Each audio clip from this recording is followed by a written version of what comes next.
Hello friends, so last Halloween I broke with tradition and I carved a haunted pumpkin house instead of the usual jack-o'-lantern. And it was such a success with the trick-or-treaters and it was so easy to make, I just had to do it again.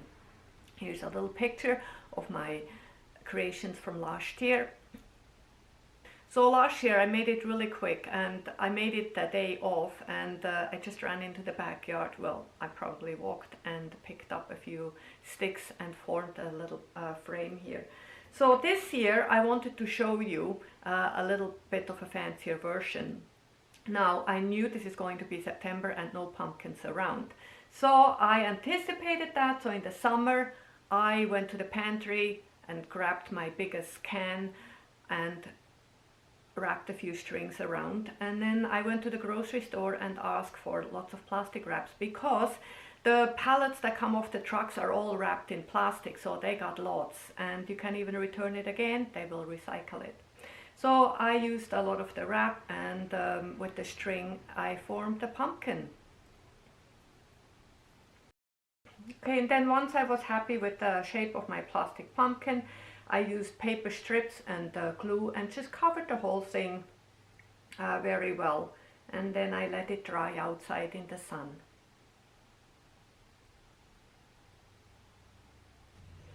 Alright, so so now the paper is really dry. I gave it maybe 2 layers, well maybe a layer and a half, because it didn't need to be that strong because I am going to add paper clay.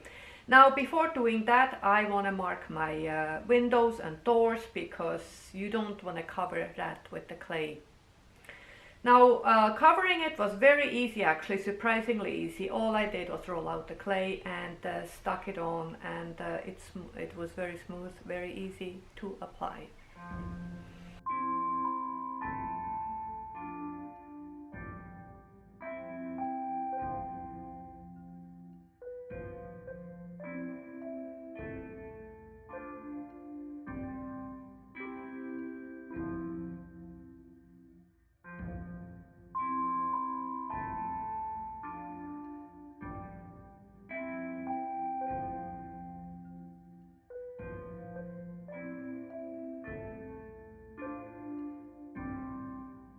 Okay, now to finish off the pumpkin, I just traced the cardboard, a cardboard on the bottom to close it off, and attached it with some paper clay.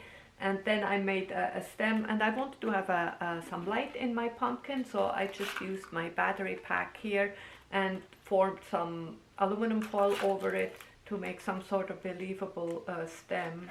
I don't know if it is. And I also added some glue and napkins, so the paint has something to adhere to. How does it work? There, like this. Okay, let's carry on. Where was I? This was supposed to be fast, and I can't do anything fast, it seems. Where was I? Paint. All I needed some paint, and I finally have a pumpkin. Hopefully so do you, but hopefully a lot faster than mine. Go to the store, get yourself a pumpkin, and now we are going to make some cool door frames and window frames. All you have to find what is growing in your neighborhood, in your area, and what is easily manipulated. Now, I found ivy worked really well, and we have ivy growing in a lot of places here. Also, I have access to some grapevines. Grapevines are ideal. They form very easily into nice little, well, this one isn't very nice circle. And also I even used oak. Now look at that, this turned really nice and dark. But what I did is I used just some cans and pushed my foliage, my twigs, my vines, whatever I found, I pushed it into those little tuna cans and let them dry like that.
And there we go, friends.